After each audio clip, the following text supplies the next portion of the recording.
नमस्कार। मैं दिल्ली से गुलशन पहुंचा फाइट फॉर जुडिशल रिफॉर्म से। 3 साल में 13 बार दुष्कर्म, 39 ने गवाही दी, जिनमें से कोई भी अपनी बात से मुकरा नहीं, लेकिन फिर भी आरोपी को बरी कर दिया गया। ये हुआ है केरल के अंदर, केरल की कोर्ट के अंदर। आपको भी याद होगा केरल नन दुष्कर्म कांड। और जब ये फैसला आया तो कोर्ट रूम में अवाक लोग पूछते रहे, ये सही है? ये हुआ क्या है? आपने भी देखा होगा पीछे कुछ दिन के अंदर ये खबर सोशल मीडिया पे घूम रही है तो ये कुछ पुरानी, ये साल 4 6 8 महीने साल पुरानी है खबर ये। तब पीड़िता की सहयोगी ने कहा, लगता है कि अमीर रसूखदार कुछ भी कर सकते हैं। केरल की कोर्ट ने शुक्रवार को एक नन से 3 साल में 13 बार दुष्कर्म के आरोपी कैथोलिक बिशप फ्रैंको मुलक्कल, जो 57 साल का है, को बरी कर दिया। इस फैसले के इंतजार में शुक्रवार सुबह से ही कोट्टापम जिला कोर्ट परिसर में बड़ी संख्या में लोग जुटे थे। पीड़िता और उनके कुछ सहयोगी के साथ भारी संख्या में बिशप समर्थक के और आम लोग भी मौजूद थे। सुबह 11 बजे अतिरिक्त जिला जज जी गोप कुमार ने कहा कि बिशप फ्रैंको मुलक्कल को कोट्टापम कॉन्वेंट की नन द्वारा लगाए दुष्कर्म के आरोपी को दोषी नहीं पाया गया। इतना सुनते ही कोर्ट में लोग एक दूसरे को अवाक देखते रह गए। भरोसा नहीं हुआ कि बिशप को बरी कर दिया गया। लोगों ने एक दूसरे से पूछा कि उन्होंने जो सुना है क्या यह सच है। इस लड़ाई को लेकर नन का साथ देने पर निष्कासन झेल रही सिस्टर लूसी ने उम्मीद जताई कि आखिर में कानूनी लड़ाई हम ही जीतेंगे। कब होगी आखिर?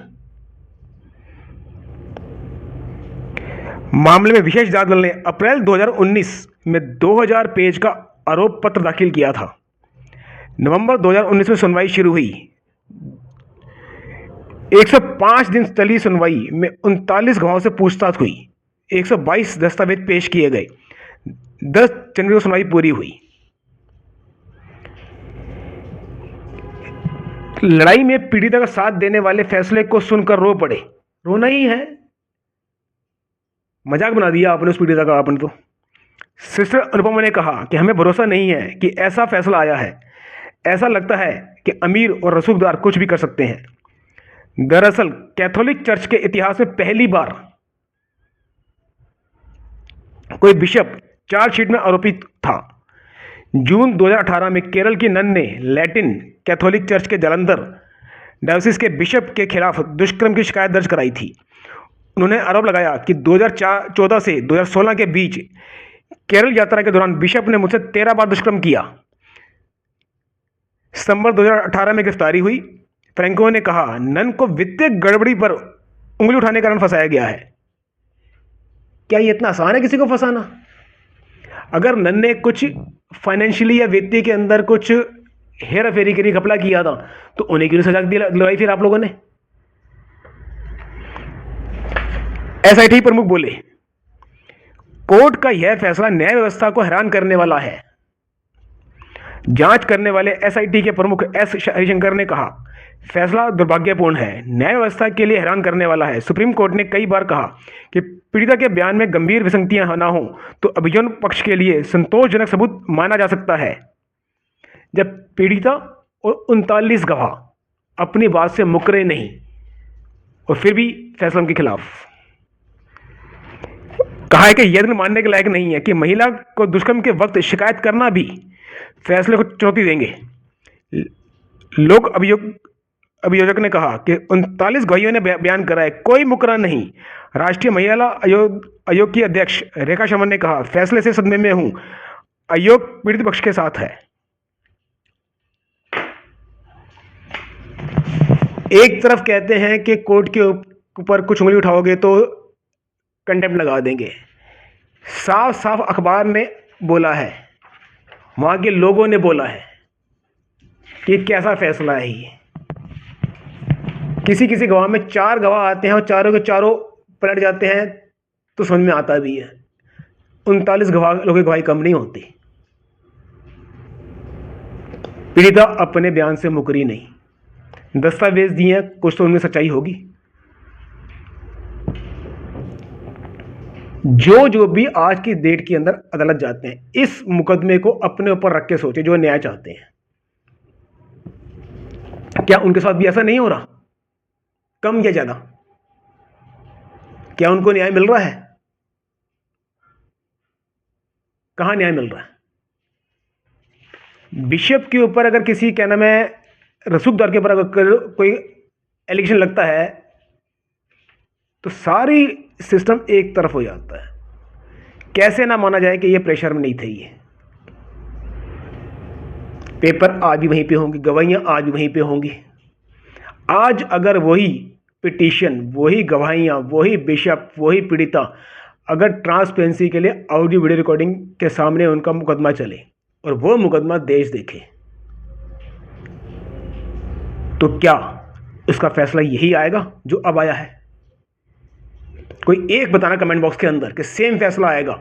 सिर्फ कुछ नहीं, वही पिटीशन, वही गवाह, वही सब कुछ, वही ट्रायल, वही जज, सिर्फ कैमरा वहां पर लगा दिया जाए और देश देखे उसको पंचायत की तरह। जिसने पंचायत में कुछ काम होता है तो उसको सारे गांव वाले देखते हैं कि सरपंच या पंचायत किस तरह अपना फैसला दे रहे हैं। ओपन कोर्ट कहते हो ना इसको आप, तो लगाओ ना ओपन कोर्ट का, दिखाओ, अपने को प्रूव करो कि आपने किया है वो जस्टिस किया आपने। मैं चैलेंज से कहता हूं, नहीं कर सकते जुडिशरी इस बात को। है हिम्मत जुडिशरी करने की इसको? मैं ओपन कोर्ट, मैं ओपन नहीं कह रहा हूं। मैं, अगर आपको लगता है मैं गलत कर तो लगाओ मेरे पे कंटेम्प्ट फिर तुम, कि हाँ वही गवाह वही सब कुछ रहेंगे, सेम पिटीशन रहेगी, पिटीशन के गवाह सब दर्ज हो चुके उसके अंदर, उनको सिर्फ पढ़ दिया जाए और फिर ओपन को कैमरा लगा के देश को दिखाया जाए, उसकी हेयरिंग सारी की सारी, फिर बोली जाए, ये फैसला दिया जाए। इस बात को अपने पर रख के देखिए, सिर्फ ऐसा सबके साथ भी हो सकता है।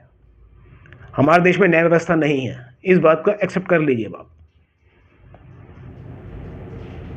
नेता आते रहेंगे जाते रहेंगे, जब तक ये जुडिशरी ठीक नहीं होगी तब तक हमारे देश का भला नहीं हो सकता। इस बात को लिख के कहीं पर जेब में रख लीजिए आप। कल को अगर नहीं पछताना तो उसके लिए आज एफर्ट्स करने पड़ेंगे। अगर पानी कल भी चाहिए, शाम को भी पानी चाहिए, तो गड्ढा आज खोदना पड़ेगा आपको। अभी जिस टाइम प्यास से मर रहे होंगे उस टाइम गड्ढा नहीं खोद पाएंगे। कभी कल को कोर्ट के अंदर फंस गए आप तो क्या करेंगे आप? कितने लोग सुसाइड कर रहे हैं, उनको फर्क पड़ रहा है कुछ? क्या? जब तक आप लोग नहीं जागेंगे तब तक कुछ नहीं होगा। अपने हर नेता से बोलिए कि अब हमें ये न्याय व्यवस्था नहीं चाहिए, हमारे लिए पंचायत दोबारा शुरू करा दीजिए आप। ओपन कोर्ट चाहिए, ओपन कोर्ट, बिल्कुल ओपन। और जो वहाँ पे हो उसका गवाही के तौर पे, विटनेस के तौर पे, मतलब उसका एविडेंस के तौर पे, उसका documentary evidence, audio video recording होनी चाहिए कि हम भी देखें ना जज कर क्या रहे हैं वहाँ बैठ के। इस केस की अगर ऑडियो वीडियो रिकॉर्डिंग होती तो हाई कोर्ट जाने की जरूरत पड़ती क्या इन लोगों को? क्या जाएंगे जाएंगे, वो बात की बात है। पर इस तरह सब सरप्राइज नहीं होते फैसले को देख के। जज की भी तो हिम्मत है कि सारे 39 गवाहों की गवाही को उसने नकार के उनको फ्री कर दिया कि इतने एक लाइन के ऊपर के पीड़िता ने फाइनेंशियली कुछ फ्रॉड किया था, इसीलिए उसने ब्लेम लगाए। धन्य है हमारी जुडिशरी। आपसे फिर रिक्वेस्ट है, ऐसी न्यूज़ अखबार में आती रहती हैं, आप भी इस न्यूज़ के ऊपर अपनी चर्चा कर सकते हैं। कोई कोर्ट कुछ नहीं कह सकती है आपको। हम सिर्फ वही पढ़ रहे हैं जो अखबार के अंदर लिखा है, हम सिर्फ वही पढ़ रहे हैं जो कोर्ट ने कहा है। मैंने अपने घर बैठ के नहीं लिखा इसको, ऐसे ही आप भी अपने घर बैठ के नहीं लिखेंगे। इस तरह की वीडियो बना बना के सोशल मीडिया को पूरा भर दीजिए आप। सिर्फ यही टॉपिक होना चाहिए इसके अंदर। फिर देखिए, कोई स्कूल वाला आपसे डोनेशन नहीं मांगेगा, हॉस्पिटल वाला आपको तंग नहीं करेगा, कहीं आज अगर अपराध 100 हो रहे हैं तो 100 के 90 तो हो जाएंगे कम से कम, 0 तो नहीं हो सकते। जो हैबिचुअल अपराधी हैं वो अपराध करना नहीं छोड़ेंगे, पर जिनसे होने की गलती हो जाती है वो अपनी गलती मान के उसको सुधार लेंगे, उसको सुधार आएगा इसके अंदर। अगर आपको लगता है कि ये वीडियो और ऐसी हर वीडियो हमारी सोशल कॉज में काम आएगी तो कृपया इस वीडियो को सब्सक्राइब लाइक कर दीजिए और हमारे चैनल को सब्सक्राइब करके अधिक से अधिक शेयर कीजिए, जिससे कि आपकी आवाज़ लोगों तक पहुँचे। अपने घर बैठ के ही 10 मिनट 15 मिनट आधा घंटा इस सोच को दीजिए आप कि डेडिकेटेड 15 मिनट आपने, आधा घंटा आपने सिर्फ इसी टॉपिक पे चर्चा करनी है आपने, हर पेज के ऊपर जहाँ जहाँ ऐसी खबरें मिले आपको कि जुडिशियल रिफॉर्म इज मस्ट, उस पर बात करनी है आपको। धन्यवाद आपका।